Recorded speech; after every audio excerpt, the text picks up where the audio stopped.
food for thought. If all of you, or if all your friends plus you were proud, wicked, gossipers, and ignorant fools, or as a family, you are these characters I've just mentioned, and on top of that, you are so proud of it, ask yourself, who is going to assist each other? Or who is going to assist others? For the sake of your family, for the sake of your workmates, for the sake of your friends, for the sake of your business people, why can't you go get some sense so that you may be of help to them? Amwezi kuwa tu nyi wote ni mko wicked. That when you say when someone just comes up with foolish idea that let us go and beat someone, you all come out, and because you feel that you are peers, you can just go and start beating that person even without sense. Haven't you heard the Bible says, bad character ruins good morals? That is from the book of 1 Corinthians chapter 15, verse 33. Meaning, if you continue walking in the company of wicked people, with the time you're going to be wicked. If it's gossipers, with the time you're going to be a gossiper. If it is foolishness, you're going to acquire. That's what the Bible is trying to say. Or that's what the Bible is saying. So I've said, if you're coming from these people in church, at the marketplace, at the workplace, in the family, amongst your friends, why can't you go get some sense so that you may redeem your family, you may redeem your workmates, you may redeem your friends? Maybe in the workplace, maybe you may not have that, maybe not that power, but in your capacity, you can do something. Because when it comes to gossip, you can decide to listen or to ignore. You can decide to receive and spread, or to receive and it ends with you. That's a choice you make, where you don't have options. You see?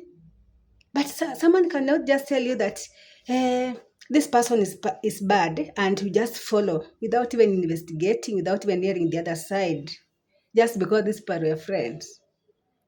And if you're not careful, you're going to find yourself hating the angel and embracing the snake. You see?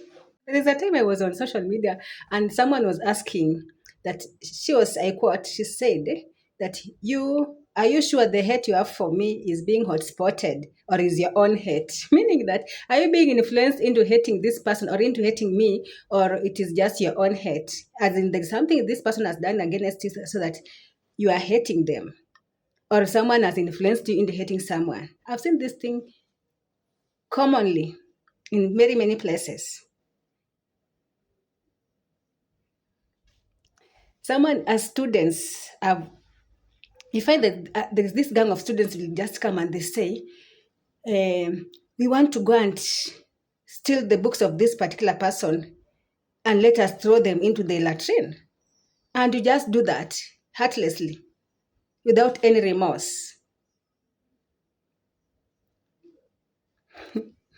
And you might think this is into maybe high school student or just little girls and boys, but you will be surprised to find these things even with grown-ups. Even in the church, someone will just hate you because of how you sing, how you preach, how you conduct yourself. And they'll just go saying that this person is proud. And who is being told? You just go on spreading that this person is proud. As friends, I believe in logic, critical thinking. Let's learn to reason with our friends. If they have said something which you feel like this one is going to kill my faith, do not speak it. Caution them. I have friends who are like that. Because maybe you are having a headache and now it is like you are hopeless. It is like your life is ending there. And they'll tell you, no. I don't expect this from you. This is being childish. Can't you pray? After praying, can't you even go and look for medicine? Or can't you go to the hospital? Stop whining. But now, for some of you are going to say, "Oh, sorry," and then you said this fake story, or not the true stories. So and so. I just had a friend. She had a headache, and that's how she died. I said there's a time my father was sick in the hospital. On that bed, it's me and my mother who are there, and with some quote unquote relatives who sometimes annoyed us because my father is there fighting for his life. And you are in the hospital because it's a private hospital. You are there crowded, and you keep on coming up with these foolish stories that you see. Have you heard so and so has died? You was just telling like this. Me, there's a time I just went to tell the nurse, "No, you tell these people to just leave and go, cause they're giving us stress. They're stressing the patient, and they're not even giving any hope. If you have anyone who is sick, please try to be this person who gives hope. Words can heal and words can kill. If you are here, someone is sick on the bed fighting for their lives. It's not that they are deaf. They can hear what you are saying. It's just that they are there. They don't have that strength to speak. And you are there saying that, you see, have you heard so and so has died? So and so was hailing like this, like your father, and they just passed on. I had a relative who wants those stories at that particular time. Let us try to be wise.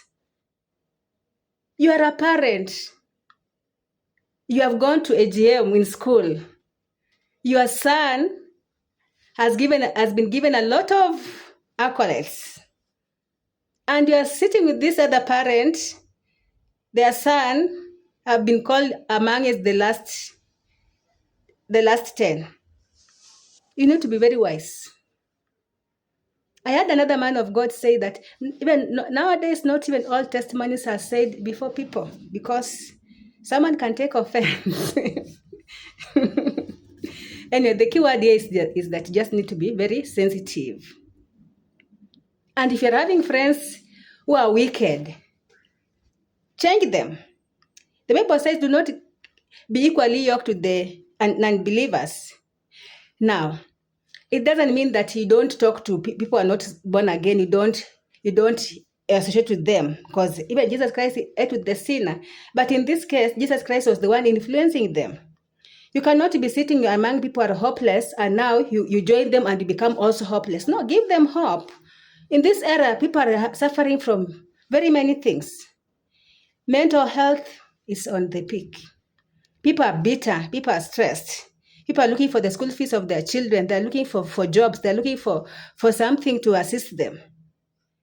You cannot be this voice that is just coming to give them hopelessness. No. There is still God who answers by fire. As long as someone is not dead, their lives are not dead. It doesn't mean that they don't have future. As long as you're alive, there is future. So if all your friends are not having sense, at least be this voice of reason. You cannot all of you be just wicked because now economy is bad. Now you discuss, we are going to do this. No.